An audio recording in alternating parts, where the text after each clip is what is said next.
Hi Sagittarius. Today I'm doing a karma reading. The reason being that Saturn is retrograde at the moment from June the 17th to November the 4th. And if you listen to my last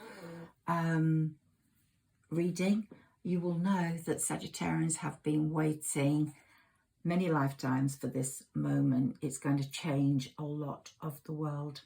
Saturn is the Lord of karma, and he is thrashing people that deserve to be thrashed. He's also bringing a lot of discipline and structure into situations, but when he's retrograde, he's more powerful than when he's direct, to tell you the truth, because different things happen, and this is a very, very special time. My messages for Sagittarius here are: choose a partner who is good for you, and use Himalayan salt, pink salt, or sea salt whenever you can to cleanse your body, to cleanse your house. Just pop it in a cup of hot water, gargle with it, just use salt. Some people carry it around their neck. I'm going to do that. This is a very important time for salt.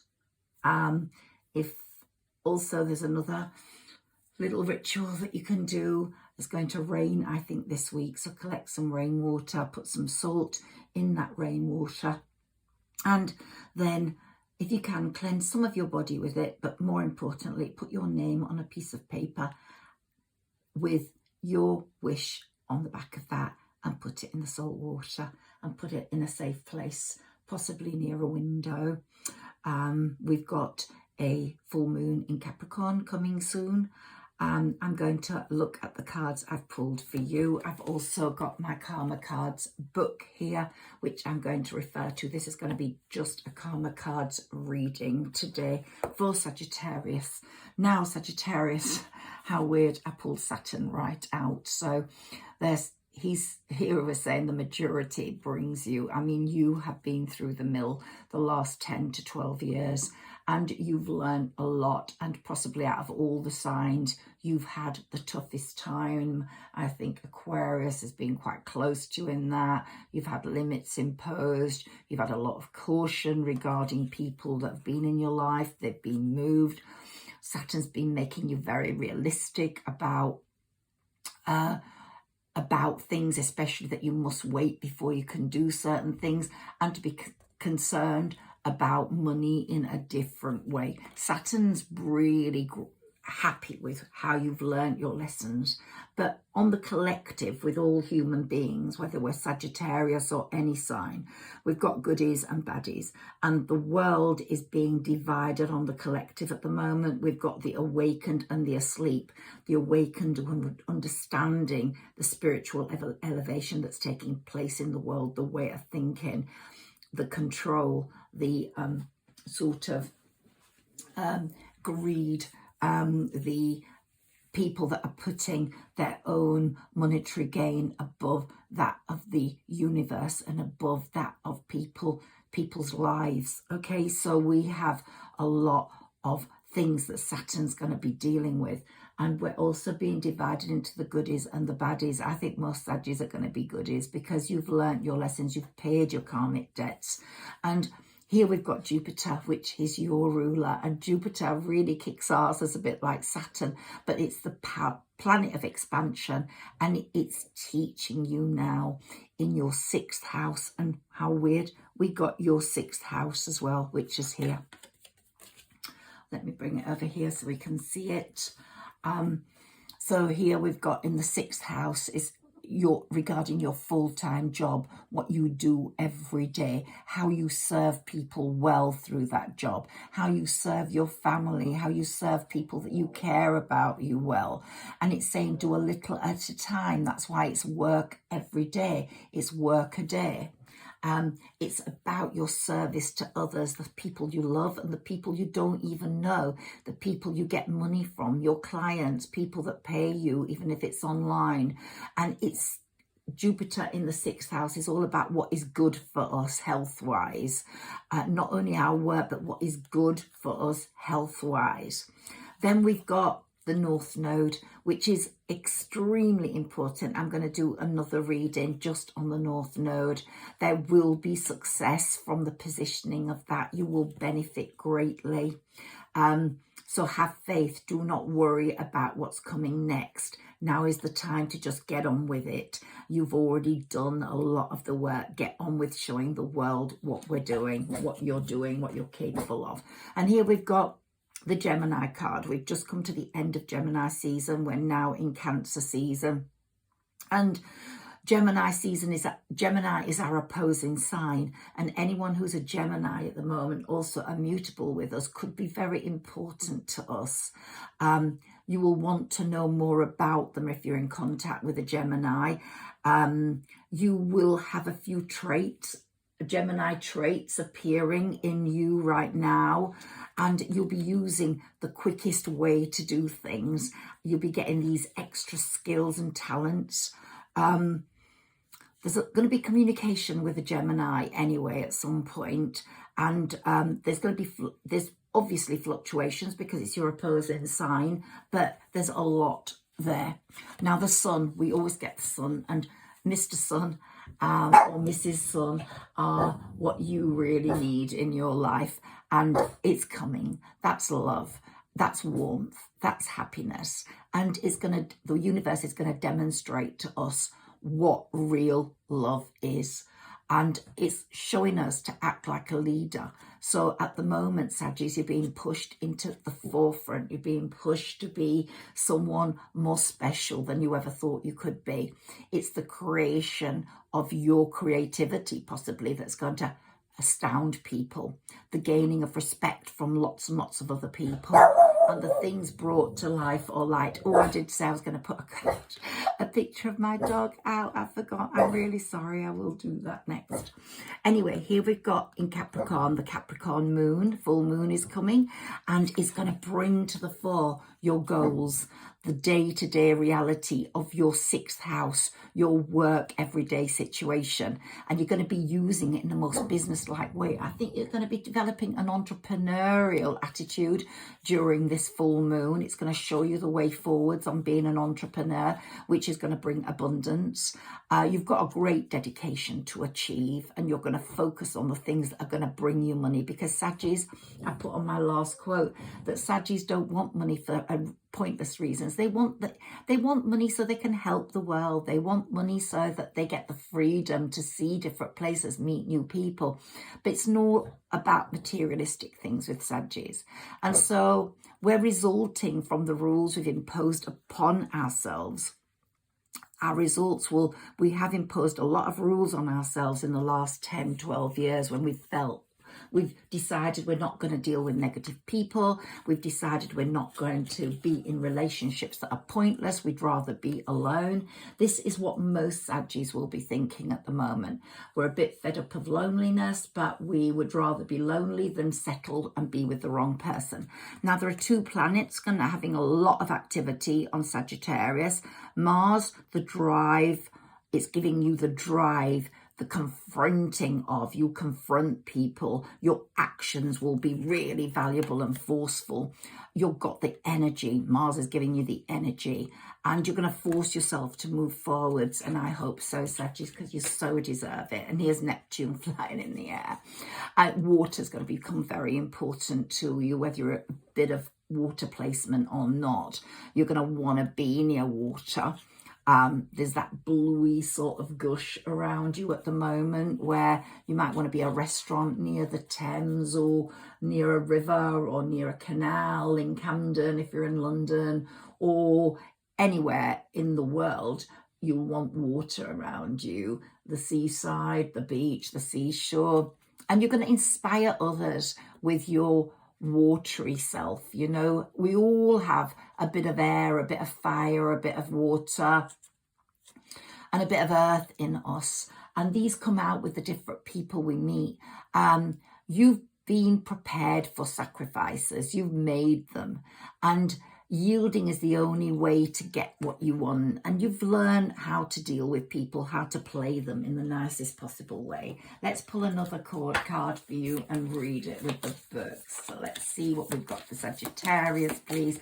I'm just sticking to these short readings today. Let's see what happens. I hope you like this karma reading. If you do, I'll do another one in a few months' time. But this was the week, because Saturn and karma are really strong right now. In November, definitely I'll do another one before Saturn becomes direct. Oh my God, we've got it in Sagittarius. What more do we want? This is really your reading, Sagittarius. In Sagittarius, your highest ideals, the rules of get it out to the world and show them what you're made of, and point that arrow and get your target. And insights to understand. You've got wisdom. You've become so wise. You become the thinking man or woman. I've said that before. And it's resulting from the understandings you've had through sadness, through hurt. Let's look at this card, 21. I've numbered these so that I can, let's see, why have I put 21 on there? Is it page 21? Okay, and I need to look for it in Sagittarius. Okay, so let me read the in Sagittarius, the centaur. The arrow of Sagittarius represents Chiron. The bow-wielding centaur, half man and half horse, first doctor of herbal medicine, sage and tutor of Achilles.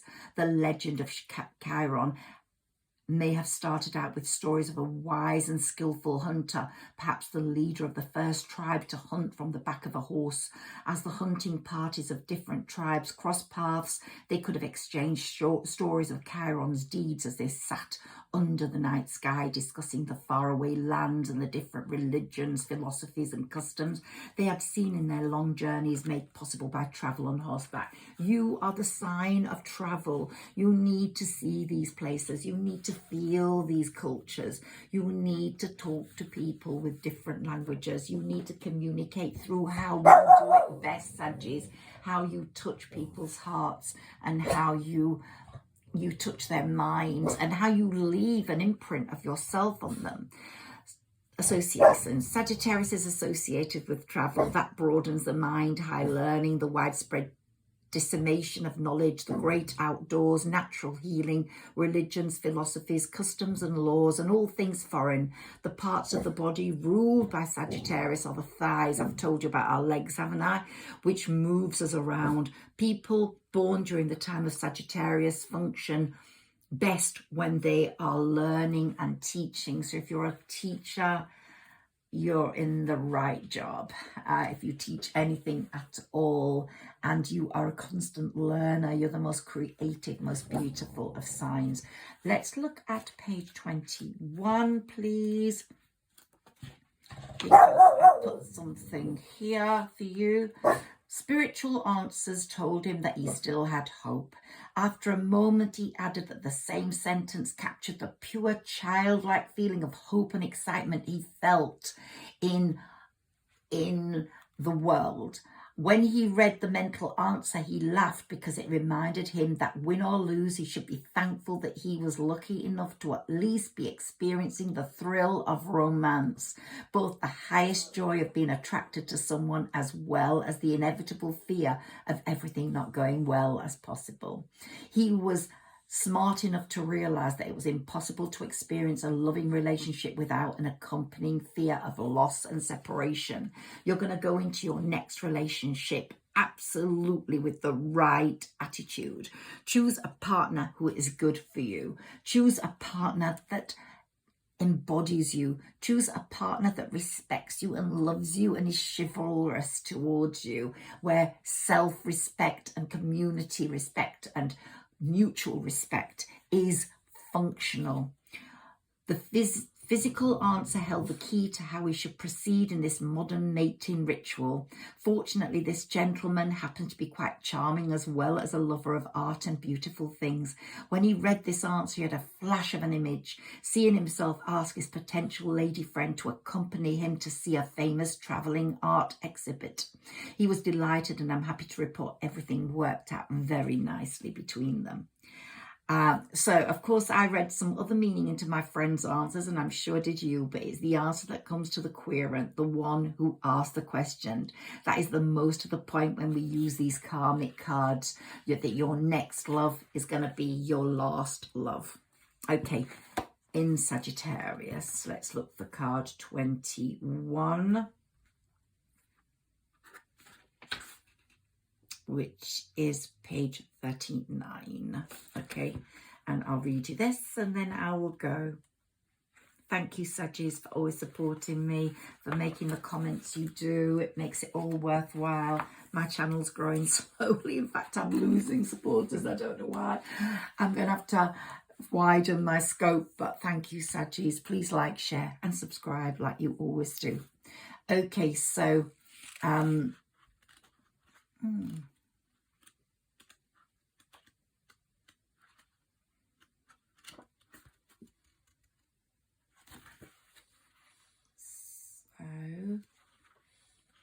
here, let's look at Mars. I'm going to take the Mars one. The Mars message: accomplish your goals without any personal compromise. Mars warning: if you use my energy for mindless, hostile aggression, you will quickly find that you're not the only one with strong desires. Keywords: the masculine principle, divine masculine. If you're the female, your divine masculine is going to lead the way, drive forwards, ignite the love. He's going to fight for you, confront obstacles. He's going to have courage. He's going to take action, and he's going to have the strength, like the lion card I pulled that day. It's going to be larger than life. And through Mars, we go strong. We grow strong through challenge, competition, and debate and love. And we be forced to confront the strength of our desires and dedication. That's what he's bringing. Okay, I want to look at Neptune quickly. Neptune.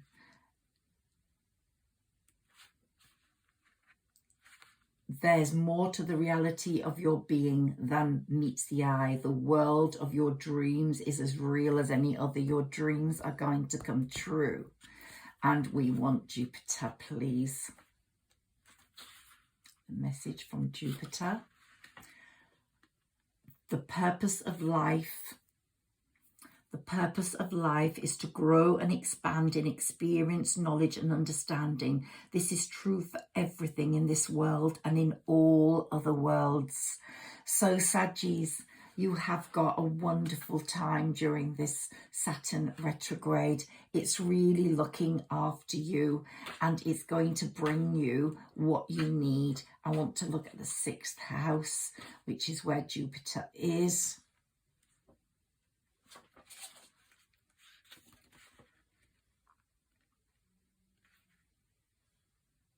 The 6th house is associated with your hidden life in relationships with others and things that can work for or against your relationship with others.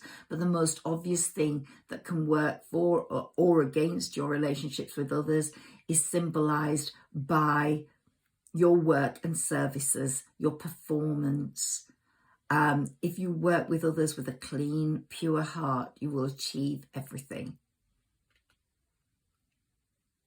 Not many people today are like that, but Sagittarians are. Because of the 6th house association with the use of the body in performing work, it has also come to be associated with the concepts of bodily health and hygiene necessary to keep the body fit for work. This leads to an association with food, the growing, cooking, eating and digesting of it. As Hippocrates said, the food shall be thy remedy. So be careful what you eat, what you put into your temple is going to work. I've just eaten 2 chocolate bars, so that's not good, but I'm going to take more care now. So in traditional astrology, the 6th house is there for us to show through our services how valuable we are to the world, and it's also the practice of healing. This is a very strong time for us to heal and for us to heal others. So Sagittarius, I think I'm going to leave this. I don't know whether I need to read anymore for you. But I'm quite happy with what I've got here, the North Node. The symbol looks like headphones on the North Node, and represents the big green light. If you think that it also looks like a lucky horseshoe, you're right. When it comes up in the karma cards, you can breathe easy. You are doing what you should be doing, and everything is going to work out if you continue your present plan of action, even if you've been doing nothing. So let the chariot guide you. Let fate take you forwards. Let you be the one that is going to be a success and a happy person in this Saturn retrograde, because it's going to kick asses. All those that hurt you are going to get it. But believe me, Sagittarius, you've done your karmic dues. You've had those. Take a leap of faith into this future of yours until November the 4th. It's all going to be brilliant. You've got a few tough days between the 25th and the 29th, but I think these are just preparing you for more. We've had the tough times. We can cope with any tough times. And July is going to be tremendously beautiful for you, as is September. And if that Mr. or Mrs. Right haven't come in yet, they're coming very soon. So just be careful, as I said in my last reading, that if you do meet someone new, you don't meet them during Venus retrograde, which is from July the 22nd to, I'm not sure of the exact end date, August the 4th, I think, but don't meet them between July the 22nd and August the 4th. Just hold fire. Don't physically meet them for the first time. If you've met them before, then that's absolutely fine. Hope you've enjoyed your karma reading. I love you, Sagittarius. I really do. And you take care. Have a great day. Bye.